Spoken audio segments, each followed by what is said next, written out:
আল্লাহর শরিয়ার সমস্ত কিছু আপনি তো নিজে নিজে বুঝবেন না, আপনার একজন অভিভাবক দরকার।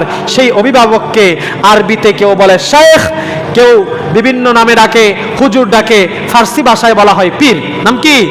পীর। এবার অনেকে পীর শব্দটা শুনলে একটু অন্যরকম মনে করে, না এটা খারাপ কিছু না।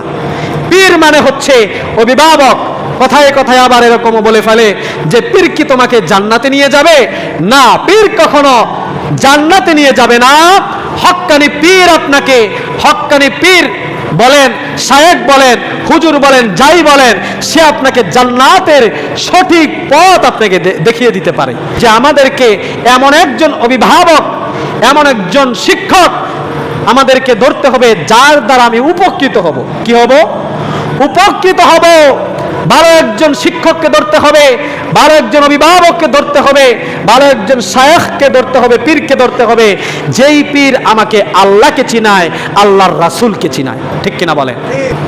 আল্লাহর ভয় তার মধ্যে থাকবে না, ওই রকম পীরের ধারে কাছেও যাওয়া যাবে না, ওই রকম শায়েখের ধারে কাছেও যাওয়া যাবে না।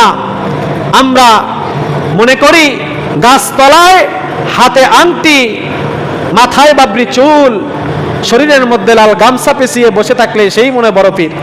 ঠিক কিনা বলেন? আমরা মনে করি এরকম, কিন্তু না। পীর হতে হলে, অর্থাৎ যাকে আপনি ধরবেন, যাকে আপনি অভিভাবক বানাইবেন, ওই অভিভাবকের শিক্ষকতার যোগ্যতা থাকতে হবে। ঠিক কিনা বলেন? সে যদি কোরআন হাদিস নাই জানে, আপনাকে শিক্ষা দিবে কি? পীর হতে হলে হক্কানি ওলামা একরামগণ বলেছেন তিনটি শর্তে তার মধ্যে গুণ থাকা লাগবে।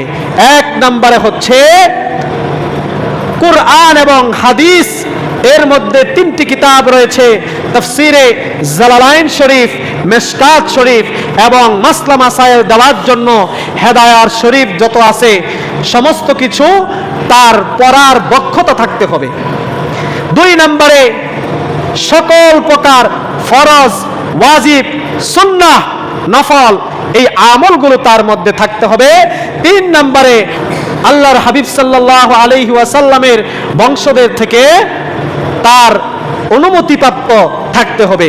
এই তিনটি গুণ যার মধ্যে থাকবে সেই হচ্ছে পীর। আমার বাবাজিরা, এটা আমাদের বুঝতে হবে, যে ব্যক্তির কাছে গেলে আপনি আল্লাহকে পাবেন, আল্লাহ রাসূলের ভালোবাসা, মহব্বত আপনাকে শিক্ষা দিবে, ওই ব্যক্তির কাছে আপনি যেতে হবে। ঠিক কিনা বলেন? তাহলে আপনার জন্য পরকালে জান্নাত সহজ হয়ে যাবে। আর যদি আপনি ভুল মানুষের কাছে যান, তাহলে যেই ব্যক্তিটি আপনাকে ভুল শিক্ষা দিল সে নিজেও জাহান্নামী, আর আপনি যে তার কথায় কথায় কথায় কথায় যে আমলগুলো করলেন, এগুলো করেও আপনার কোনো ফায়দা আসবে না, আপনিও হবেন জাহান্নামী। ঠিক কিনা বলেন? এই জন্য আল্লাহ পাক রব্বুল আলামিন বলেন যে ওয়াবতাগু ইলাইহিল ওয়াসিলা, তোমরা ওয়াসিলা তালাশ করো। কোন ওয়াসিলা? হক যারা আছে তাদের থেকে তোমরা শিক্ষা গ্রহণ করো এবং আমি আল্লাহ পাক রব্বুল আলামিনের নৈকট্যতা লাভ করো।